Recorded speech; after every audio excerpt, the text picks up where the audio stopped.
अम्मा जी, फायजा बीबी जी, क्या बताऊं। सानिया बीबी हमेशा घर में रहती हैं, कहीं बाहर नहीं जाती। कभी जाती होंगी तो मुझे नहीं मालूम। वो मेरे काम के वक्त जरूर घर पर मिलती, अपनी निगरानी में सारे काम करवाती। अपनी सास का कमरा, इनका बाथरूम हर रोज साफ करवाती। फिर अपनी सास से पूछती कि अम्मा, वानिया ने सब काम कर लिया ना। सास सानिया बीबी से मोहब्बत करती हैं। फर्स्ट फ्लोर पर सब काम सानिया बीबी ही करती हैं। मेहमान आते तो बड़ी बीबी से मिलने आते। उनकी मेहमानदारी, उनके खाने पीने का ख्याल, उनकी मिजाज पुरस्ती सानिया बीबी करती। मैंने खुद देखा और सानिया बीबी से पता चला कि खाने पीने, सफाई सुथराई सब सास साहिबा से इजाजत लेकर इनकी मर्जी के मुताबिक होता था। वानिया की जुबान खुल गई थी, इसीलिए अम्मा नवाब और फायजा ने इसकी गुफ्तगू में कोई मुदाखलत नहीं की। अब वो थोड़ी देर के लिए खामोश हो गई। दोनों औरतें चुपचाप बैठी रहीं। फायजा ने देखा वानिया की दोनों मुट्ठियां सख्ती से बंद थी। इसके चेहरे से कर्ब के आसार नुमाया नजर आने लगे। फायजा बीबी, सुनिए। वानिया ने बात फिर शुरू की। साहिबा काम करवाती तो ताने भी देती जाती। बोलती, निकम्मी, नमक हराम, अच्छी तरह काम करो, टालो काम ना कर, तनख्वाह में से पैसे काट लूंगी। इस बुढ़िया की बातें मुझे बहुत बुरी लगती, लेकिन मैं कुछ ना बोलती। सानिया बीबी ने मुझे समझा दिया था कि बड़ी बी कुछ भी कहे तुम पलटकर जवाब ना देना। मैंने यही किया। मेरी तनख्वाह अच्छी थी। सानिया बीबी इतनी इज्जत करती थी कि मैं बड़ी बी की गालियां पी जाती थी। लेकिन ऐसा क्या हुआ मुझे पता नहीं। मुझे बड़ी बीबी में तब्दीली नजर आने लगी।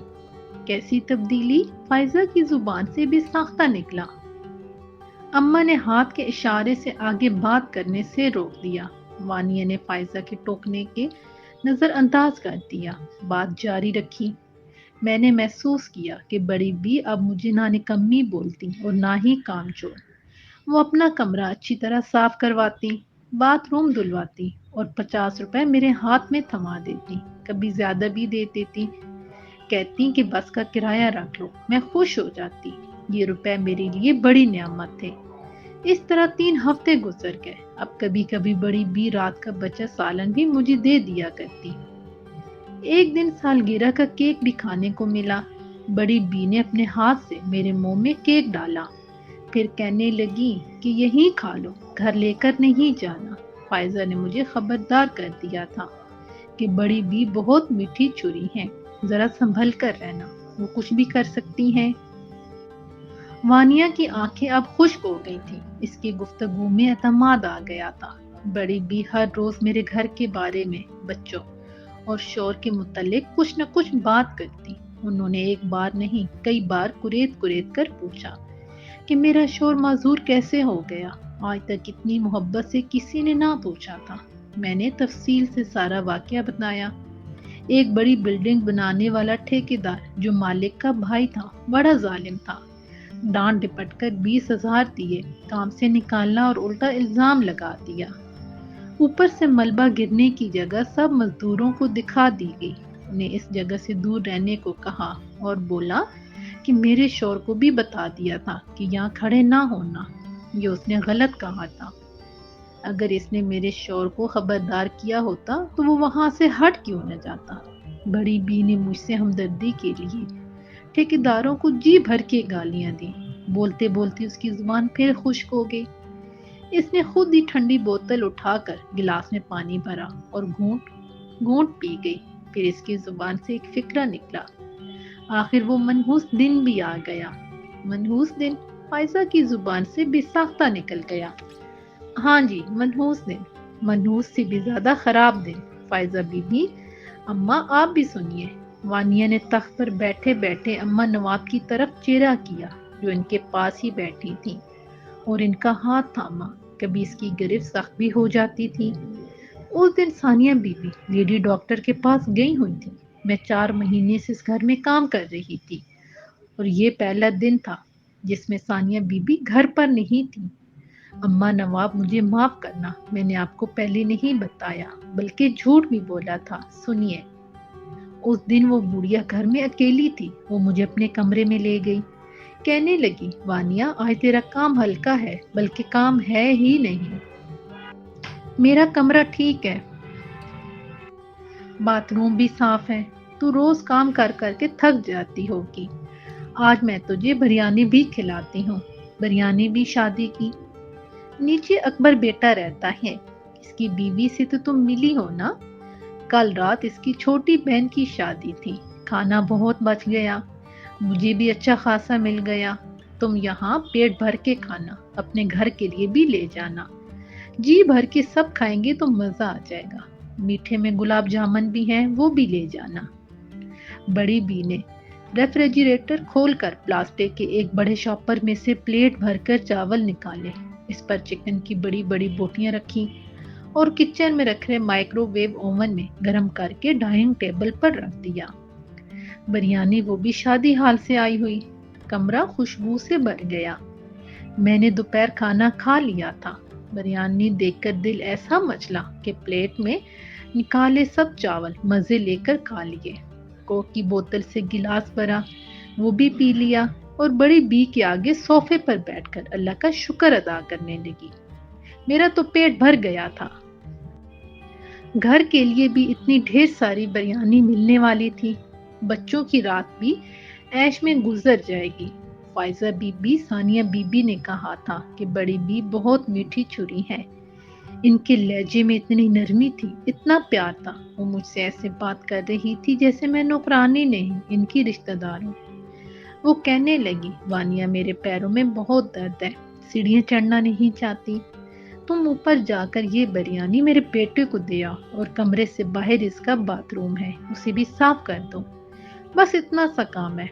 उनका लहजा इतना मीठा था, मैं बगैर सोचे समझे तैयार हो गई। अम्मा, नवाब और फाइजा बीबी, आपको बताऊं बड़ी बी ने फिर क्या किया। अपनी अलमारी से 100 के 5-6 नए नोट निकालकर खाने की मेज पर रखे। फ्रिज में से बिरयानी का बड़ा शॉपर निकाला और वो भी नोटों के पास रखकर कहने लगी कि घर जाओ तो बिरयानी ले जाना, और ये पैसे भी।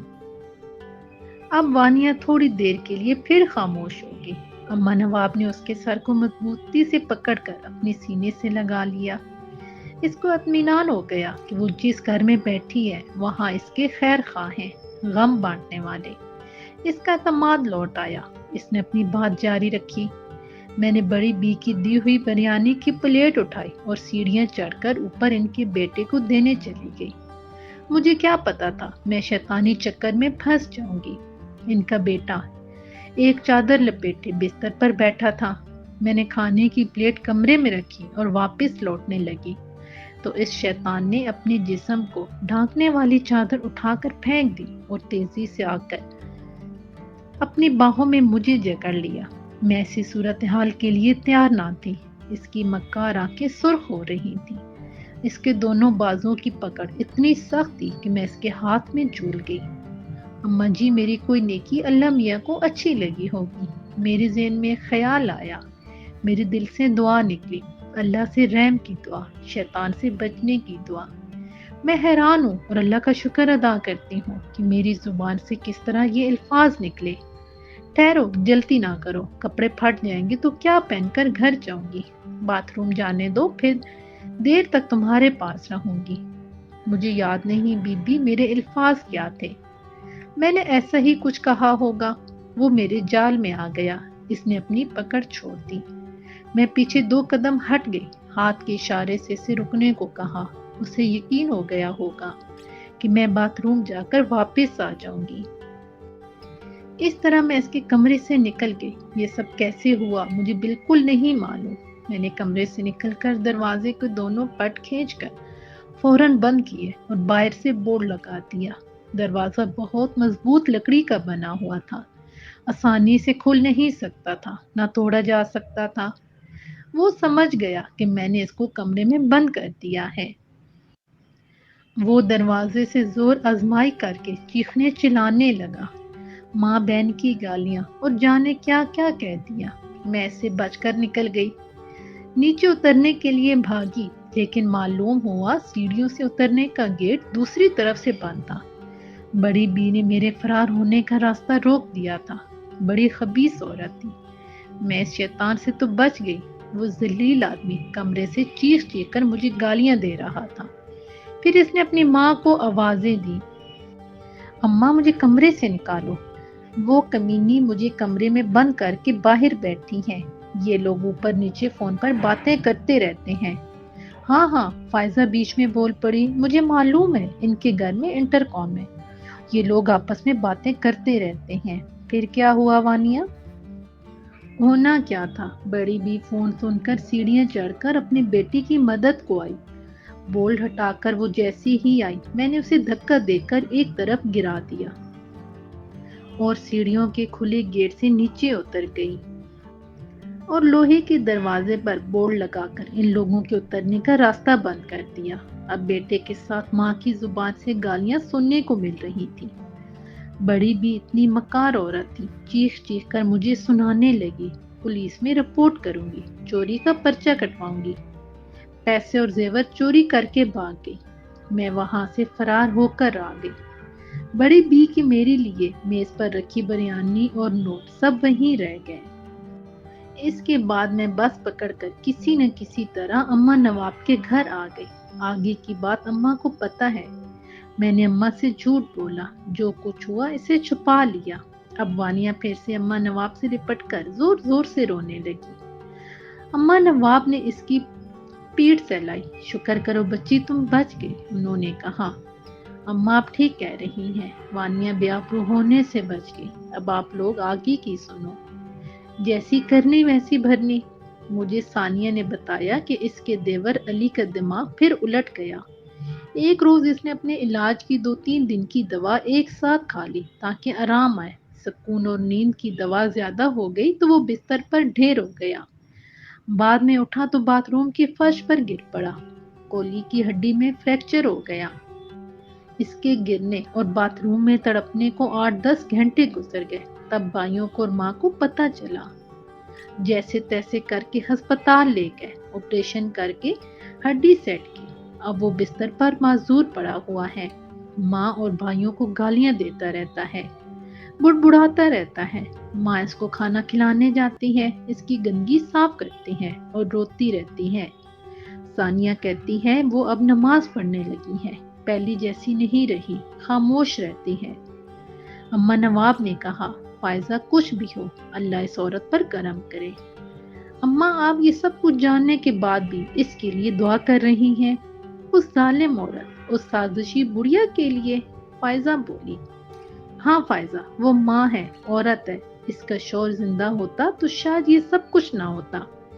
یہ روگ اس کی جان کو چمٹ گیا ہے، نہ اسے زہر دے کر ہلاک کر سکتی ہے، نہ زندہ رہنے میں اس کی خاطر خواہ مدد۔ تم ہی بتاؤ، کیا میں اس کے لیے زبان سے کوئی کلمہ خیر نہ نکالوں؟ ایسی آزمائشوں سے ہمارے پالنے والا سب کو محفوظ رکھے۔ وہ نماز پڑھنے لگی ہے، شاید اسے اپنے بیٹے کے لیے، اس کی تسکین کے لیے کی جانے والی غلطی کا احساس ہو گیا ہوگا۔ کیا معلوم اس نے اللہ کے آگے سجدے میں گر کر توبہ کر لی ہو۔ کیا پتا خالق کائنات نے اسے معاف کر دیا ہو۔ وانیہ تم بھی اسے معاف کر دو، معاف کر دو بیٹی، اللہ معاف کرنے والوں کو پسند کرتا ہے۔ یہ کہتے ہوئے ان کی آواز رون گئی۔